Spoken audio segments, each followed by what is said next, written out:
ਮੇਰਿਓ ਸਜਣੋ ਮੇਰਿਓ ਮਿੱਤਰੋ 15-20 ਕਿਨਾਲ ਦੇ ਉੱਤੇ ਮੇਰੀ ਵੀ ਇੱਕ ਕੋਠੀ ਹੁੰਦੀ।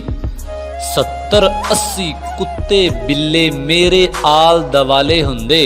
ਲੰਬੀ ਲੈਂਡ ਕਰੂਜ਼ਰ ਹੁੰਦੀ, ਜਾਗੀਰਾਂ ਦਾ ਮਾਲਕ ਹੁੰਦਾ।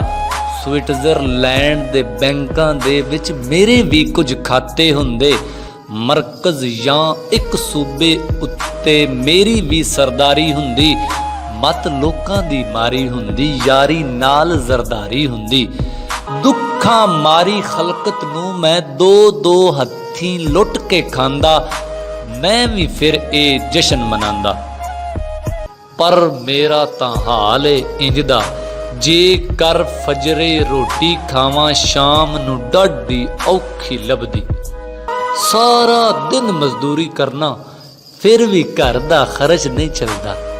ਬਾਲ ਵਿਚਾਰੇ ਰੋਂਦੇ ਰਹਿੰਦੇ, ਮੈਥੋਂ ਝੰਡੀਆਂ ਮੰਗਦੇ ਰਹਿੰਦੇ। ਘਰ ਵਿੱਚ ਝੰਡੀਆਂ ਲਾ ਨਹੀਂ ਸਕਦਾ, ਮੈਂ ਇਹ ਜਸ਼ਨ ਮਨਾ ਨਹੀਂ ਸਕਦਾ। ਧੀ ਦਾ ਦਾਜ ਬਣਾ ਨਹੀਂ ਸਕਦਾ, ਮਾਂ ਦਾ ਇਲਾਜ ਕਰਾ ਨਹੀਂ ਸਕਦਾ। ਧਰਤੀ ਉੱਤੇ 5 ਮਰਲੇ ਵੀ ਆਪਣੇ ਨਾਂ ਲਵਾ ਨਹੀਂ ਸਕਦਾ। ਆਏ ਗਏ ਕਿਸੇ ਮਿੱਤਰ ਨੂੰ ਚਾਹ ਦਾ ਕੱਪ ਪਿਲਾ ਨਹੀਂ ਸਕਦਾ।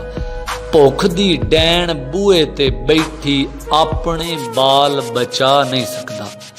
ਮੈਂ ਇਹ ਜਸ਼ਨ ਮਨਾ ਨਹੀਂ ਸਕਦਾ, ਮੈਂ ਇਹ ਜਸ਼ਨ ਮਨਾ ਨਹੀਂ ਸਕਦਾ।